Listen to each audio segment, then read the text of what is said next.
Okay, last wine for August is Paumanok North Fork Cabernet Franc, another estate wine, 2019. Paumanok opened in 1983, and it was a winery that's owned by the Massoud family. A couple bought, I think, about 100 acres. Bought about 100 acres back then, and now three sons are running the business. Kareem, the winemaker, is also I think the head of Long Island Wine Country Association, and this year they were named the New York Wine and Grape Growers Association Winery of the Year in New York State. And their late harvest Sauvignon Blanc dessert wine was picked as the wine of the year. This Cab Franc, though, also was a big award winner. So hey, I grabbed it. We like Cab Franc. We've had Cab Franc before. Also, not a super ripe, rich Cab Franc. This is coming in at about 12.5% alcohol. So these are all very easygoing wines. Barbecue, grilled meat. Not a bad wine to have it, especially in summer. Think grilled steak with vegetables, grilled vegetables, or with a salad. This is a really good protein and vegetable wine pairing. Also, a really good introduction. Paumanok does some cool stuff. I think they have 77 acres of grapes. They're the only winery, I believe, in New York State that's growing and making Chenin Blanc, which doesn't not something you find often here. There's a winery down in southern Jersey, Heritage, that does a really nice job with it too. I'll let that train go by. Sitting on my porch. Paumanok comes from Walt Whitman's Leaves of Grass. Originally, it appeared in Leaves of Grass.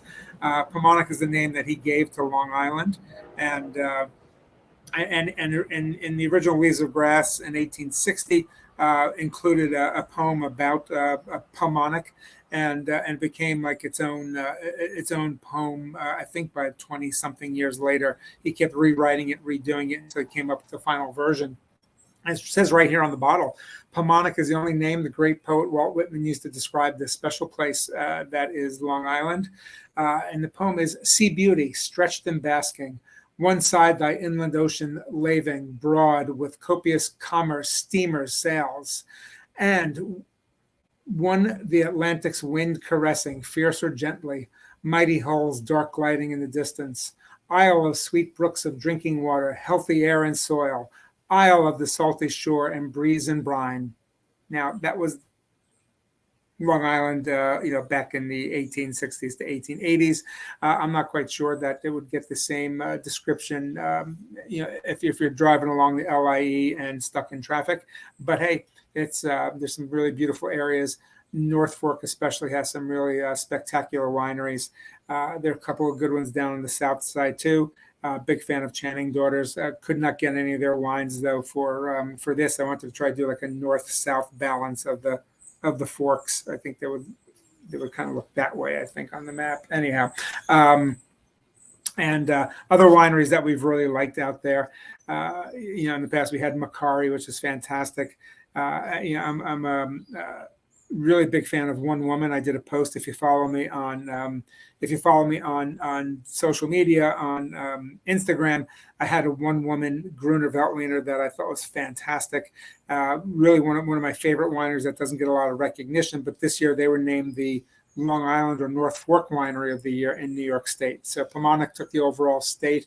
One Woman, which is not distributed here, took over the took the title as best on Long Island, I guess subcategory.